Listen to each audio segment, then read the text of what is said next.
Enough of this fiddle-faddle nonsense. You are playing an instrument with no strings. It's an exasperating comedy to watch.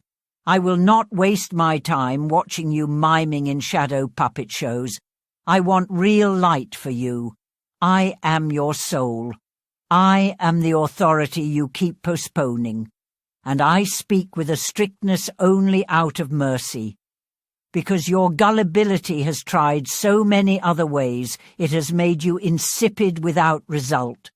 The vacancy in your efforts is because you have no idea about divine love.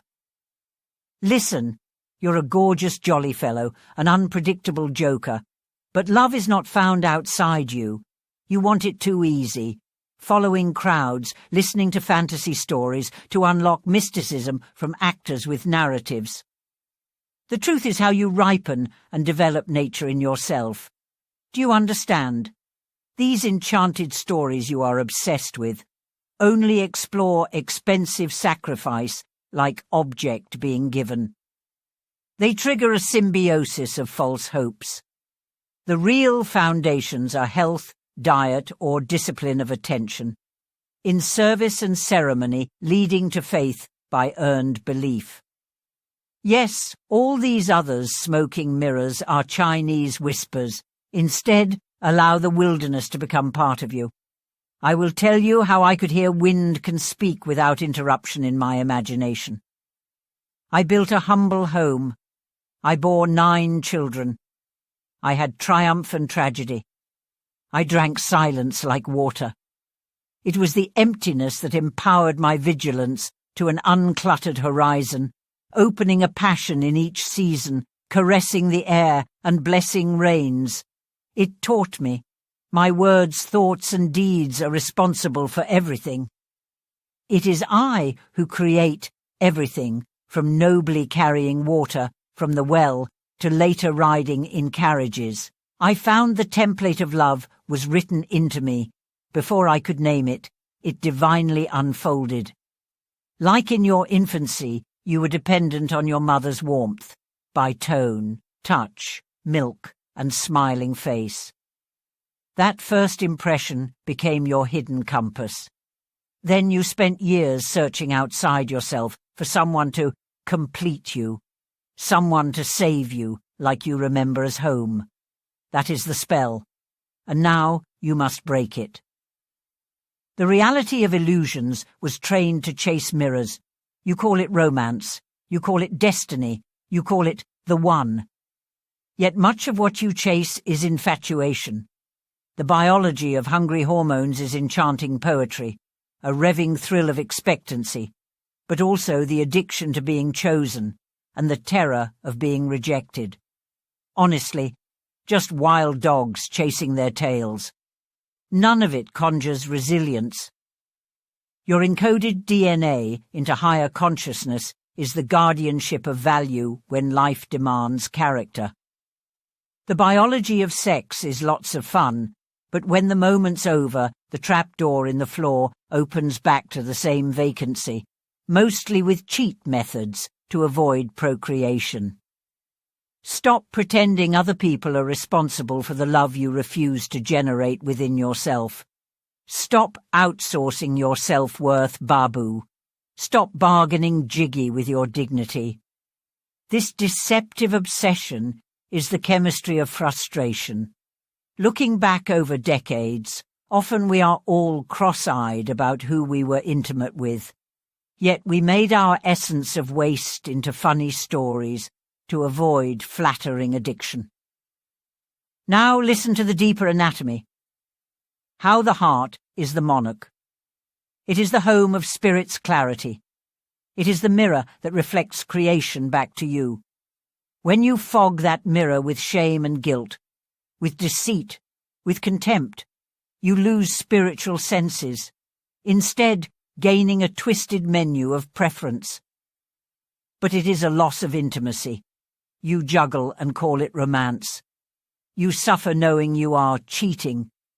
But really you gambled your spiritual heritage, into debt with your bones, or the real naughty go blind, so Auntie says. The end is contempt as a mortal wound. It scorches the inner holiness until no God exists.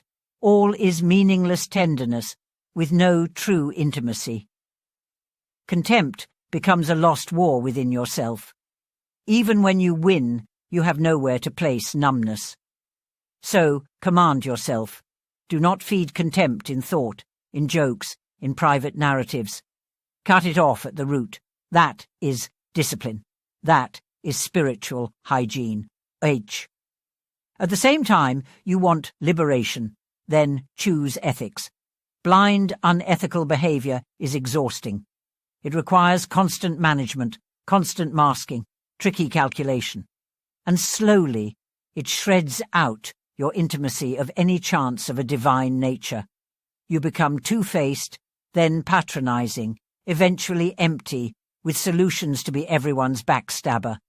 And yes, power loves to manipulate through shame. Some dominate by teasing entrapments, weaponizing economic sex, or trade in secrets like currency. It is a nasty blackmail of business in the halls of power. But hear me, it is unnecessary. There is always an easier path. To do good openly, to live cleanly, to sleep without fear of being discovered. The biggest and easiest sin is selling your integrity. There are plenty of buyers in prison. Perhaps I have been too crude and hard, but it's because love must balance truth. Beloved, you have no idea how great you can be by choice. The universe is not against you. Awaken karma as a teacher. Fate is not cruel. It is precise. The real path comes to you in nature. Place your feet in a stream. Let morning sunlight touch your face. Stand where wind has nothing to prove. Let the zip crescendo of the ocean waves christen over your body. When you honor nature, your inner signal clears. Years of bad thoughts are replaced by common sense, falling at 16 feet per second in gravity like everything else. Putting nature first stops the cosmic war within.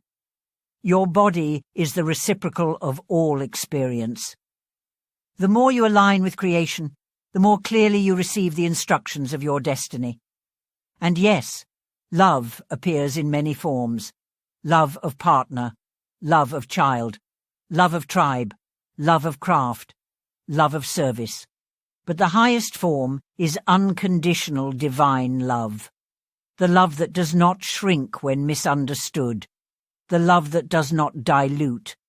The love that blesses without needing applause. This love becomes a remote viewing perception of intuition in a relationship through your nature with God. Try to fully digest this gift. So, beloved, this one grows over the years, even as a graceful loser in acceptance. Choose forgiving sincerity. And watch truth and mercy bless you later in soul. You may still meet an enchanted face. You may still feel electricity. But now you will know the electricity is yours. And those corrections of intimacy are critical in maintaining soul presence. Do not collapse into accusation. There are no punishments, just destiny adjusting its course. The soul grows by initiations. I began by first saying, "Fiddle, Faddle."